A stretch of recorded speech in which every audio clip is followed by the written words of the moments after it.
CL live Gujarati ન્યૂઝમાં આપનું સ્વાગત છે। અસરવા જેવા ઐતિહાસિક અને વર્ષો જૂના ગામમાં ગંગા જમુના જેવી સંસ્કૃતિ જોવા મળે છે, જ્યાં અલગ અલગ જાતિ અને ધર્મના લોકો વર્ષોથી પરસ્પર પ્રેમ અને ભાઈચારા સાથે રહે છે।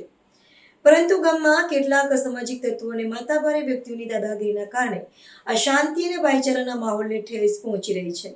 હાલમાં જ અસરવા ગામમાંથી એક અત્યંત શરમજનક અને ગંભીર મામલો સામે આવ્યો છે, જેણે સમગ્ર વિસ્તારના રહીશોને ચિંતામાં મૂકી દીધા છે।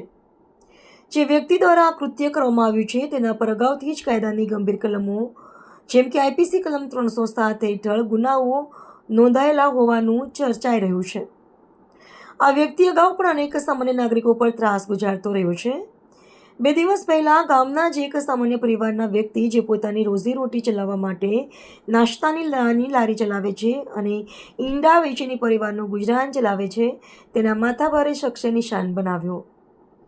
પોતાની દબંગાઈના જોરે પેલા વેપારી પાસે જબરીપૂર્વક ડરાવી ધમકાવીને તેની મહેનતના આશરે ₹300 પડાવી લીધા। એટલું જ નહીં, તેને જાનથી મારી નાખવાની ધમકી પણ આપવામાં આવી। આ ભયાનક ધમકીના કારણે પેલો સામાન્ય નાગરિક એટલો બધો ડરી ગયો હતો કે તે પોતાનું ઘર અને ગામ છોડીને કાયદા માટે ભાગી જવાની તૈયારીમાં હતો। પરંતુ ગામના જ કેટલાક સમજદાર અને જાગૃત નાગરિકોની સમયસૂચક સલાહ અને માર્ગદર્શનથી તે ડર્યા વગર સીધો પોલીસ સ્ટેશન પહોંચ્યો અને આરોપી સામે સત્તાવાર ફરિયાદ નોંધાવી। આજે તે પીડિત વ્યક્તિએ મીડિયા સમક્ષ રૂબરૂ આવીને પોતાની આપવીતી જણાવી છે। તેની સ્પષ્ટ અને એક જ માંગણી છે કે આવા માથાભારે અને ત્રાસવાદી તત્વો સામે કડક સરકારી અને કાયદાકીય પગલાં લેવામાં આવે।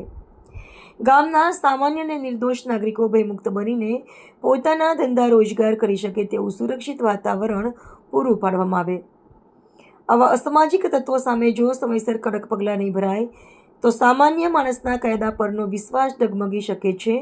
આ બાબતે તંત્ર અને પ્રશાસન તાત્કાલિક ધોરણે યોગ્ય અને સખત પગલાં ભરે તેવી સમગ્ર ગામ લોકોની પ્રબળ માંગણી છે। હું અત્યારે અસરવા વિસ્તારમાં ઊભો છું। અહીં લુખ્ખા તત્વોનો બહુ ત્રાસ છે।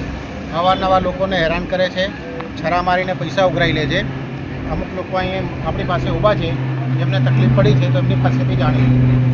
તમારું નામ શું છે?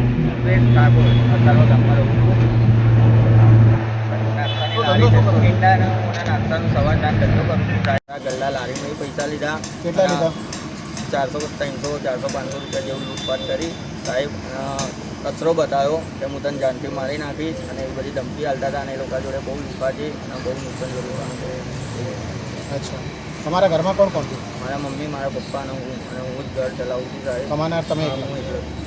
સારું, બીજા બી એક ભાઈ છે આપણી સાથે, એમની સાથે બી ચર્ચા કરી। તમારું નામ શું છે? વિશ્વનાથ મણિલાલ।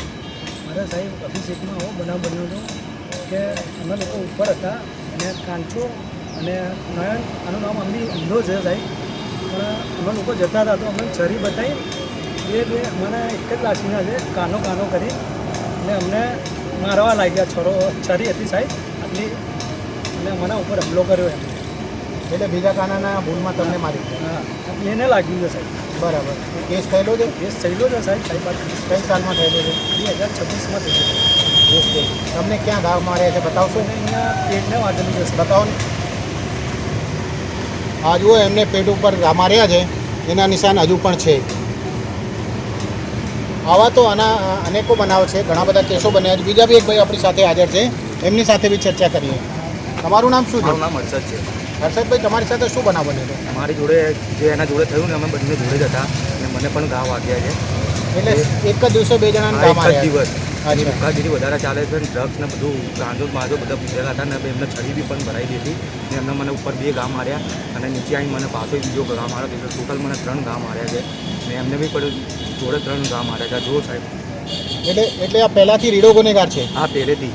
બીજા બી ક્યાંક ઘાત છે તમારે? એક અહીંયા છે, એક અહીંયા છે, એક અહીંયા છે। ઓકે, આ જોઈ શકો છો, એમના પેટ ઉપર ઘા વાગેલા જ છે। એ માણસ પહેલાંથી ગુંડાગર્દી કરે છે? આ પહેલાંથી કરે છે। સારું, આપ જોઈ શકો છો કે જો આટલી બધી ગુંડાગર્દી હોય અને પોલીસ કંઈ ના કરી શકતી હોય તો પછી જનતાએ જવું કંઈ? સરકારશ્રીને અમારી વિનંતી છે કે યોગ્ય પગલાં ભરે। તમારી સાથે શું બનાવ બનેલો છે? મારું નામ વિજય કરશનભાઈ રાણા છે।